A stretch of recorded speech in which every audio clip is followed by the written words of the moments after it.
If you are lucky, a dog will come into your life, steal your heart, and change everything. हम मालूम है तेरे बाप को मत सिखा चल। So hello guys, welcome to the latest episode of Filmy file. तो आज हम एक ऐसी मूवी के बारे में बात करने जा रहे हैं जिसकी क्लाइमैक्स ने मुझे बहुत ज़्यादा रुलाया। जी हाँ, मैं कल ही रिलीज हुई फिल्म 777 चार्ली की बात कर रहा हूँ। फिल्म इतनी ज़्यादा एंगेजिंग और इतनी ज़्यादा इमोशनल है कि मैं बता नहीं सकता। भाई मेरा भाई बता मेरा। तो पहले ही मैं बता दूं, ये कोई हीरो सेंट्रिक मूवी नहीं है। ये कहानी है एक पेट डॉग की।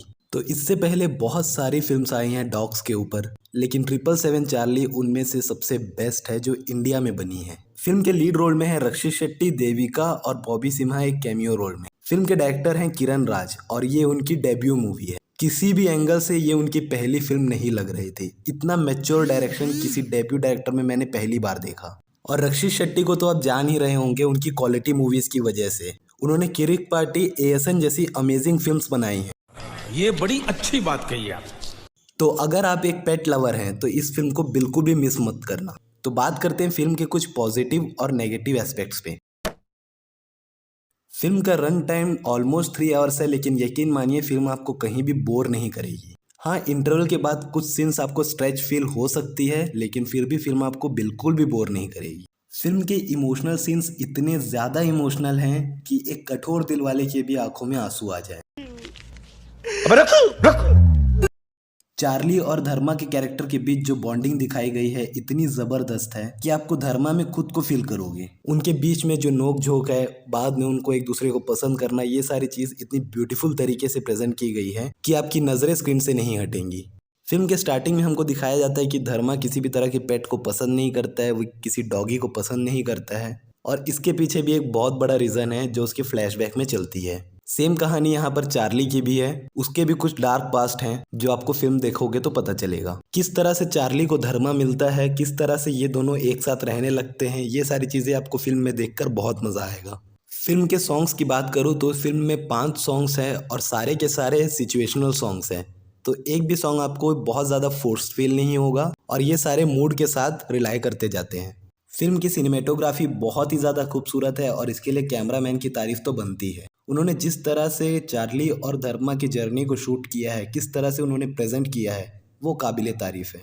चाहे वो धर्मा के घर के अंदर के सीन्स हो, चाहे वो राजस्थान के सीन्स हो या कश्मीर के सीन्स हो, सब ब्यूटीफुली प्रेजेंट किया गया है। फिल्म में एक भी क्लीशे या एक भी रिपीटेटिव सीन्स नहीं है, तो इसलिए आप बिल्कुल भी डिस्कनेक्टेड फील नहीं होगे।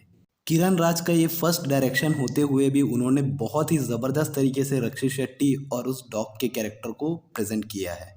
साथ ही साथ मैं कहना चाहूँगा एक चाइल्ड एक्टर भी है जिन्होंने बहुत ज़्यादा इम्प्रेस किया। जब वो चाइल्ड का कैरेक्टर और चार्ली बिछड़ते हैं, वो सीन को भी उन्होंने बहुत अच्छे से प्रेजेंट किया है। स्टार्टिंग से इंटरवल तक फिल्म एक फ़नी टोन में चलती है, लेकिन इंटरवल आते आते फिल्म बहुत ज़्यादा इमोशनल हो जाती है। बट फिल्म की कॉमेडी सीन्स का तारीफ तो करना बनता है। फिल्म के ह्यूमन कैरेक्टर्स ने जितना नहीं हंसाया, उससे ज़्यादा आपको चार्ली हंसाएगी। चार्ली का हर एक सीन आपको इतना ज़्यादा हंसाएगी, लेकिन ये सारी चीज़ें सिर्फ इंटरवल तक। इंटरवल के बाद क्योंकि फिल्म में एक इमोशनल टोन पकड़ लेती है। ये चार्ली के साथ साथ धर्मा का भी सेल्फ रियलाइजेशन और उसको उसके रूडनेस से, उसके डिप्रेशन से बाहर निकालने की कहानी थी। किस तरह से चार्ली उसकी ज़िंदगी में आई और उसको उसके डिप्रेशन से बाहर निकाली।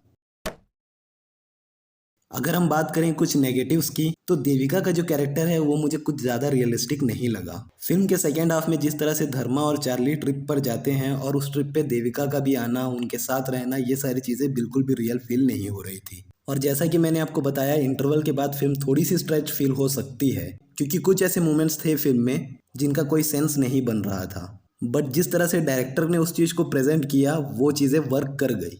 इवन बॉबी सिम्हा का जो कैमियो रोल था वो भी मुझे ज़बरदस्ती लगा। बट फिल्म ख़त्म होते उसका भी एक सेंस बन जाता है। तो ऐसा किस लिए, उसके लिए आपको फिल्म देखनी होगी। तो अगर ओवरऑल देखा जाए तो फिल्म में ऐसी कुछ नेगेटिव चीज़ें थी नहीं जो फिल्म के लिए वर्क नहीं की। आप स्टार्ट से एंड तक फिल्म से जुड़े रहोगे। और क्लाइमैक्स की हम बात करें तो कोई भी ऐसा बंदा नहीं होगा जो थिएटर में नहीं रोया होगा। मतलब फिल्म आपको इतनी ज़्यादा खुश करती है, इतनी ज़्यादा सेटिस्फाई करती है और एंड में आपको बहुत ज़्यादा रुलाती है। तो अगर आप एक मसाला एंटरटेनर एक्सपेक्ट कर रहे हो तो आप बिल्कुल इस फिल्म को नहीं देखें। लेकिन वहीं पर आपको बहुत ही अच्छी तरह से क्राफ्टेड एक इमोशनल फिल्म देखनी होगी अपनी फैमिली के साथ, तो बिल्कुल इस फिल्म का टिकट ले सकते हैं। बल्कि मैं तो कहना चाहूँगा इस फिल्म को आप किसी भी हालत में मिस ना करें। उम्मीद करते हैं रक्षित शेट्टी आगे भी ऐसी बहुत ज़बरदस्त फिल्में हमको देते रहेंगे। लेकिन एक पैन इंडियन फिल्म को इस तरह से प्रमोट करना बहुत ही बुरी बात थी। मतलब इतनी अच्छी कंटेंट को आप इस तरह से प्रमोट कर रहे हो कि ऑडियंस पहुंच ही नहीं रही है थिएटर तक। वहीं मीडियोकर और एवरेज फिल्म्स जो पैन इंडिया के नाम पर प्रमोट किया जाता है उनको 100 से 200 करोड़ की कलेक्शन मिलती है, बट वहीं पे इस तरह की क्वालिटी फिल्म्स को ऑडियंस रिजेक्ट कर देती है। तो प्लीज़ इस फिल्म को सपोर्ट करें, आप थिएटर में जाके इस फिल्म को ज़रूर देखें। और अगर आप एक पेट लवर हैं तो इस फिल्म को बिल्कुल मिस ना करें। So here is the video guys, मिलते हैं आपसे अगली वीडियो में, तब तक के लिए बाय बाय, हैव फन। खत्म, bye bye, tata, good bye, गया।